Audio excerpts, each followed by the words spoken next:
لقد جئناكم بالحق ولكن أكثركم بالحق كارهون.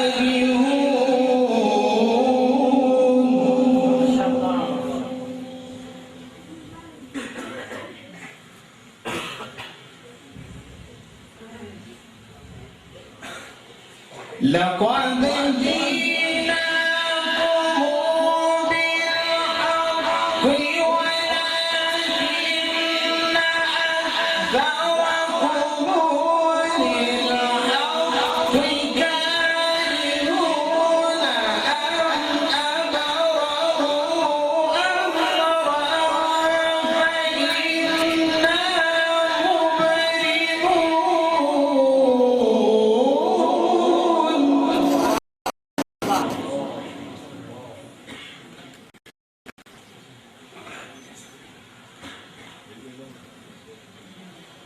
أم يحسبون أنا لا نسمع سرهم ونجواهم.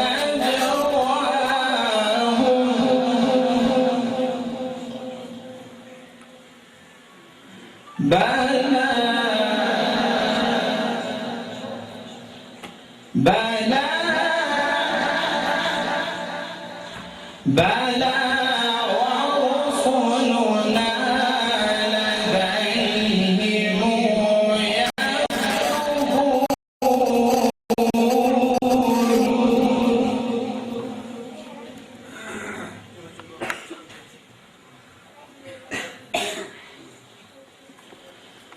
قل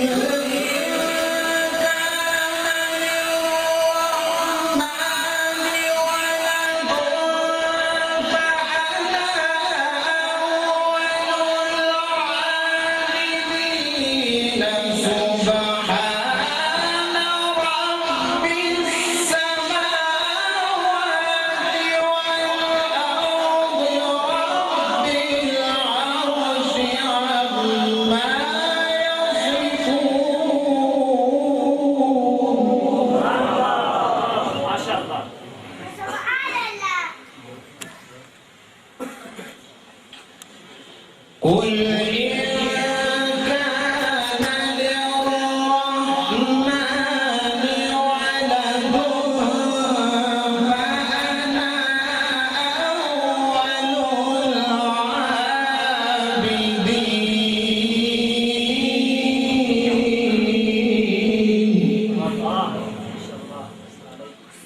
سبحان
فاصفح عنهم وقل سلام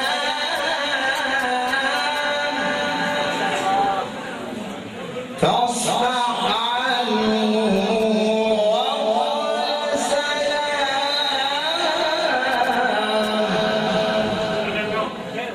فاصفح عنهم وقل سلام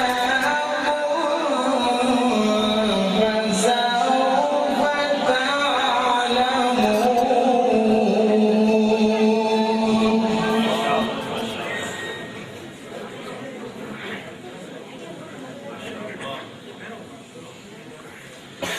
لا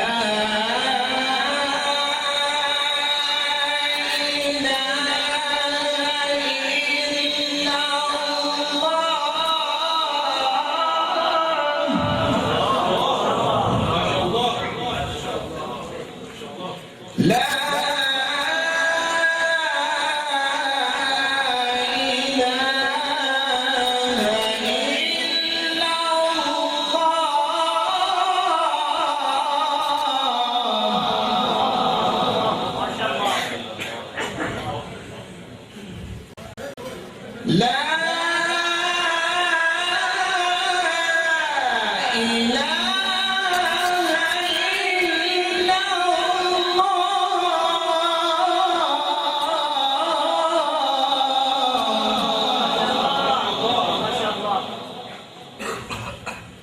والله أكبر ولله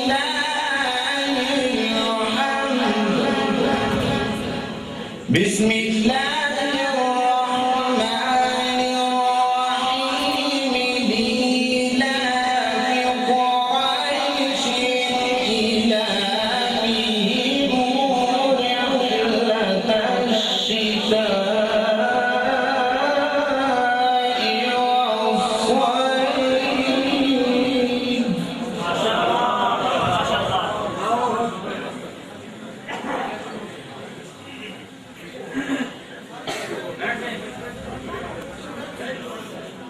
فليعبدوا رب هذا البيت الذي أطعمهم من جوع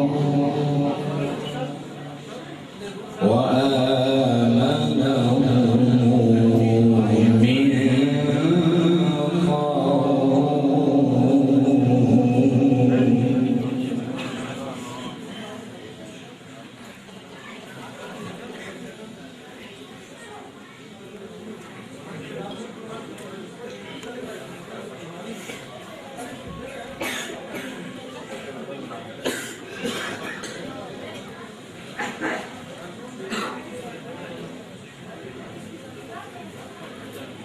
لإيلاف قريش إيلافهم رحلة الشتاء والصيف فليعبدوا رب هذا البيت الذي أطعمهم من جوع وآمنهم من خوف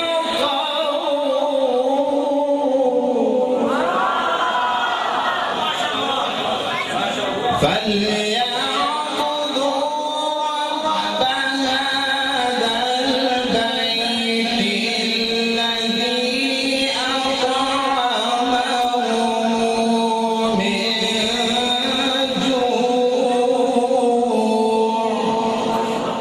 وآمنهم من خوف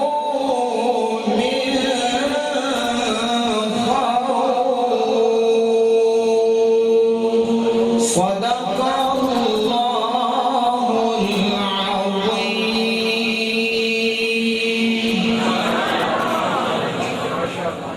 ورحمة الله وبरकातुहू। हम सब लोग कुरान सुनने के लिए जमा है। सिर्फ घड़ी पे टाइम नोट करें, मैं 2 मिनट दूंगा। उसके बाद مہمانوں کی تلاوت شروع ہو جائے گی۔ دو باتیں عرض کرنا، ایک تو شکریہ ادا کرنا ہے آپ تمام حضرات کا کہ آپ لوگ قرآن کی تلاوت سننے کے لیے دور دراز سے سفر کر کے آئے ہیں۔